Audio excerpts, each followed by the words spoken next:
नमस्कार दोस्तों, आपका स्वागत है हमारे चैनल स्पिरिचुअल वाणी में। दोस्तों, आज के युग में हर कोई मनुष्य सुख के तलाश में लगा है। जो उसके पास नहीं है बस वह उसी को पाने में लगा है।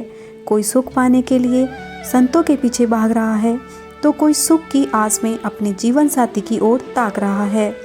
किसी को लगता है कि पति बनने में सुख है तो किसी को लगता है कि कुंवारा रहने में ही जीवन का आनंद है। अब भला ऐसे में यह प्रश्न उठता है कि आखिर ऐसा क्या है जिसमें सुख है। बस यही सब कुछ हम जानेंगे महान संत कबीरदास जी के दृष्टिकोण से। भक्ति काल की बात है। उस समय संत कबीरदास जी के घर लोगों का आना जाना लगा ही रहता था और वे भी किसी रहनुमा की तरह लोगों का मार्गदर्शन किया करते थे। दूर दूर से लोग उनके समक्ष भांति भांति की समस्या लेकर आते थे। वे अपने ज्ञान के प्रकाश से उन सभी का मार्गदर्शन किया करते थे। ऐसे ही एक दिन की बात है। उस दिन उनके पास एक युवक पहुंचा। सभी की तरह वो भी उनसे अपनी समस्याओं का समाधान चाहता था। दरअसल उसकी समस्या यह थी कि उसने अपनी आध्यात्मिक शिक्षा तो पूरी कर ली थी, लेकिन अब वह इस सामंजस्य में था कि उसे विवाह कर गृहस्थ जीवन बिताना चाहिए अथवा संन्यास धारण कर प्रभु भक्ति में अपना जीवन समर्पित कर लेना चाहिए। बस उसने अपना यही विडंबना कबीरदास जी के समक्ष रखी। उन्होंने कहा, बेटा, मैंने तुम्हारी दोनों बातें सुनी, किंतु मेरे दृष्टिकोण से इन दोनों में कोई भी विशेष भेद नहीं है। कहने का अर्थ ये है कि हमें मनुष्य जीवन सत्य को जानने के लिए मिलता है, यानी परमात्मा को।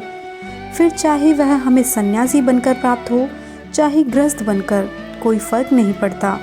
किंतु मैं तुमसे इतना अवश्य कहूँगा कि तुम जो कुछ भी करो उच्च कोटि का करना।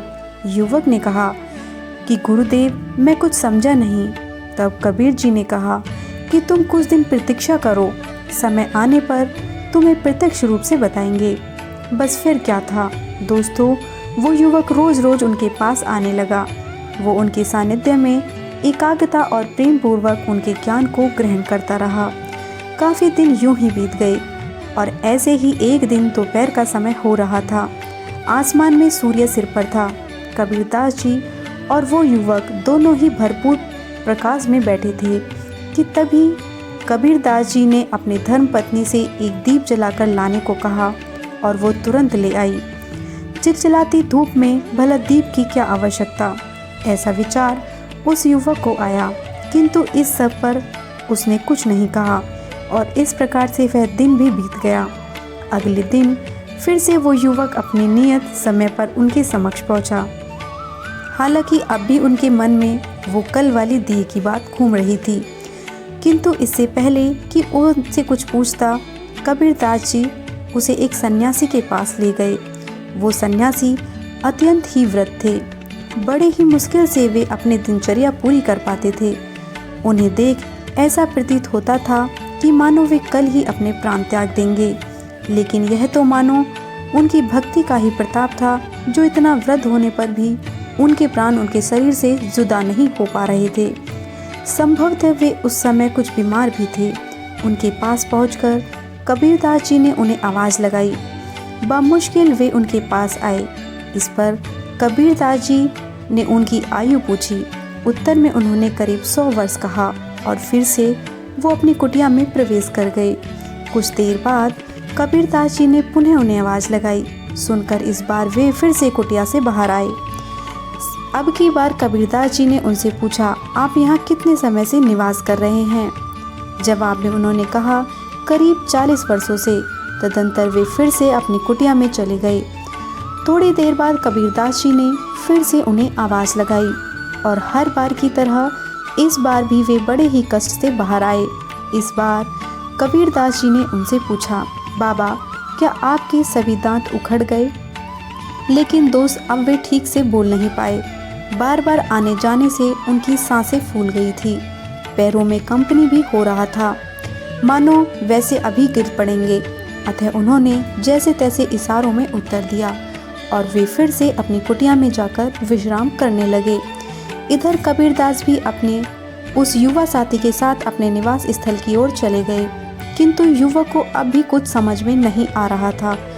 उसका प्रश्न अब भी यथावत वही था, परंतु कबीरदास जी ने उसके समक्ष चुनाव के लिए दोनों ही परिस्थितियां प्रस्तुत कर दी थी।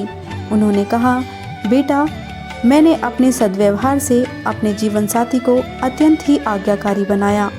मैं जैसा उससे कहता हूँ वह बिल्कुल वैसे ही करती है, और उसका उदाहरण कल तुमने देखा।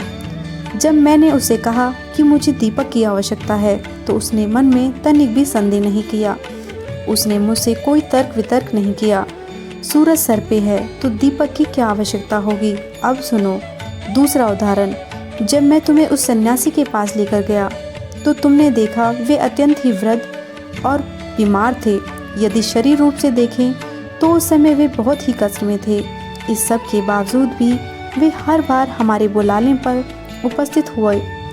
संभव था, हाँ, उनके स्थान पर यदि कोई और सन्यासी होता तो इतना परेशान करने पर वो हमें श्राप दे देता, किंतु श्राप तो दूर, हमें उनके चेहरे पर क्रोध की एक छोटी सी झलक तक नहीं दिखाई पड़ी। इसलिए मैंने तुमसे कहा था कि तुम चाहे जो कुछ भी करो, चाहे तो सन्यासी बनो या गृहस्थी, लेकिन जो भी करो उच्च कोटि से करना, तभी तुम्हें अंत में परमात्मा व मोक्ष की प्राप्ति होगी, तभी तुम्हारा जीवन सार्थक होगा। और इस प्रकार से दोस्तों कबीरदास जी ने उस युवक का अपने ज्ञान से उद्धार किया। संभवतः यह बात संसार के प्रत्येक व्यक्ति पर किसी न किसी तरह से लागू होती है, फिर चाहे आप विद्यार्थी हो, गृहस्थी हो, अपने घर के मुखिया हो, कंपनी के मैनेजर हो या कोई भी क्यों न हो, किंतु महत्वपूर्ण सिर्फ यह है कि आप अपनी भूमिकाएं कितने मनोयोग से निभाते हैं। इसके साथ हमारी यह कथा भी यही समाप्त होती है। आशा करते हैं आपको हमारा प्रस्तुतिकरण व प्रयास जरूर अच्छा लगा होगा।